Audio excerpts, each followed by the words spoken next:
MCU, not so cool at the moment. As we continue to, I guess, shit talk in a way. MCU has been going downhill for last couple of years, and Bob Iger has spoke on this over the last week regarding the frequency of MCU projects. And me and Nain, we've covered here on this podcast before about the frequency, about how it's too much content. I don't think me and Nain have even watched everything that the MCU has done now because it's just too much, and we don't really have the time to invest, in TV show, like 5 TV shows a year and 7 movies or whatever the rate is. But it's just becoming too much. But Bob Iger has clarified a little bit on this. They said that the studio is working hard to reduce the output of movies and focus on the quality. He said he's confident on how things are, reshaping. So the output for Marvel movies will be about 2 a year, 3 at maximum. And then Disney Plus MCU series is going to dip to 2 series a year rather than 4. I mean, 4 was absurdly high to begin with, but it's going down to 2. So you're looking for, on average, 2 Marvel movies a year, 2 MCU series a year, and maybe on some years, 3 films.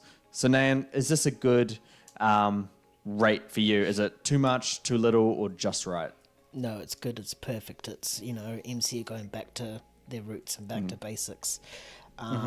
Those TV series, they could just be, not so significant towards the larger story. That's why they have them as 2, but this absolutely had to be done. We can't keep having 4 movies and 20,000 TV series a year. It's just not feasible for a consumer to keep up on every single thing that's happening in the MCU. Yeah, it's nothing but positives right now. The only thing that they need to do is actually make sure it translates into quality, because if they do this and the quality is still dog shit, then MCU's done.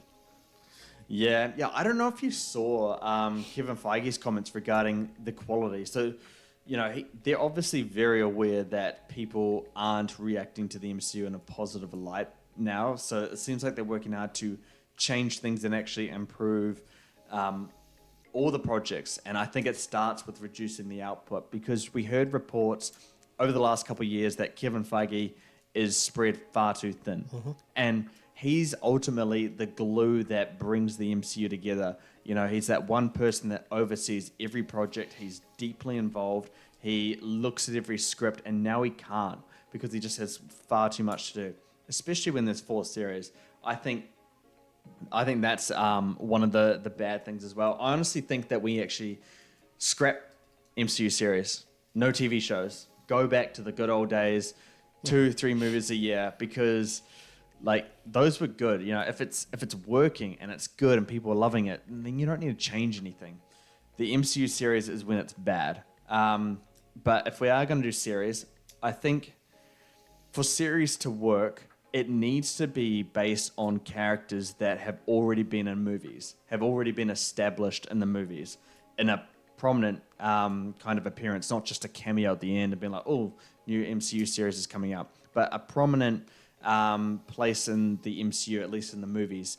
I just, when I'm seeing series come out like Agatha or Vision Quest, I know Vision's been in there, but it's White Vision and Vision Quest coming out. Why would I watch that? I don't feel the need to watch that. And the MCU series, they shouldn't have anything to do with the larger story. Nothing at all. The fact that, Guardians had a holiday special in which it was revealed that Mantis was the sister to Star-Lord. I'm fine with that story decision. It's just that if I hadn't watched that, I would have been like, what's going on? Are they brother and sister now? It's just weird. And who's honestly going to watch a holiday special of Guardians? The diehard fans will, but will casual moviegoers that go and see these movies in cinemas? Probably not. So that kind of stuff, it needs to have nothing to do with it. Loki has a massive, connection to what's happening in the MCU. The multiverse, the TVA, which is going to be in Deadpool. It feels pretty hard to, follow Phase 4, 5, and 6, the multiverse saga, without watching Loki. That one seems particularly important. If you want to watch Captain America, Brave New World, when did Anthony Mackie's Falcon become Captain America? Oh, wait, you have to watch the series. Wanda in Doctor Strange and the Multiverse of Madness. What happened? Like, yeah, it's just these things connect to the larger universe and too closely to really, justify its existence, in my opinion. So the series don't work for me. I don't appreciate the series being in this movie. I mean, in this franchise at all. They've never truly nailed it, but the closest they've come to nailing MCU series is when it's based on a character that have been in the movies. Mm-hmm. Yeah. So, 2025 though, it has 4 movies, so already breaking its newly created rule here. So we have Captain America: Brave New World, Fantastic Four: Blade, and Thunderbolts Asterix. That's what I'm going to call it from now on, by the way, because it's a lazy title. Which one would you remove from that slate? I don't need to remove any because I already know that one's going to get delayed or scrapped entirely, and that's Blade. Why?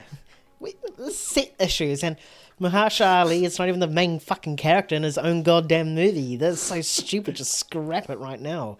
So dumb. Or make it a TV series at least. This is a TV series type movie, you know? If it's having all these issues, just cut it up and chuck it on Disney Plus where no one will give a shit about it. Yeah. Otherwise, to genuinely answer your question, probably Thunderbolts. Thunderbolts? You're not looking forward to that? I wouldn't say looking forward to, but it's probably the one that could probably move. Mm-hmm. All right, let's say all these movies were going to be good in quality at the same rate, 70% RT. Which one, based on personal interest in terms of the characters, would you want pushed? Like the one you just don't care about? Probably... Still Thunderbolts? Yeah, just because the characters in that lineup is pretty mid. Yeah. Is it the worst lineup you could possibly do for Thunderbolts? I mean, Florence Pugh's back is going to be so damaged and broken from that. She's going to have to carry the entire movie. Is Winter Soldier in it? I can't remember. No, I don't think he's in it, but I think that other Captain America guy is in it. Oh. The one. Yeah. See, if you you should have had Sebastian Stan in this. Like, actually, he might be. I have to check with that. It might just be him and Florence Pugh's character that are carrying this movie. But yeah, I like that Captain America guy. It was cool. Interesting character. He was interesting, Yeah. They just kind of lost it with him a little bit at the end of that series. But yeah, anyway, what do you guys think about this? This has been a big talking point in terms of the MCU because we have been overloaded with MCU content over the last few years, and we're getting to the point now where MCU fans have stopped watching every single bit that comes from the MCU. So is 2 to 3 movies and 2 series good enough this year, or should they reduce it a little bit more, or bump it up a little bit? Let us know down below. We can have a conversation because I think it should be lower. 2-3 movies a year, no series at all. That's just my personal preference.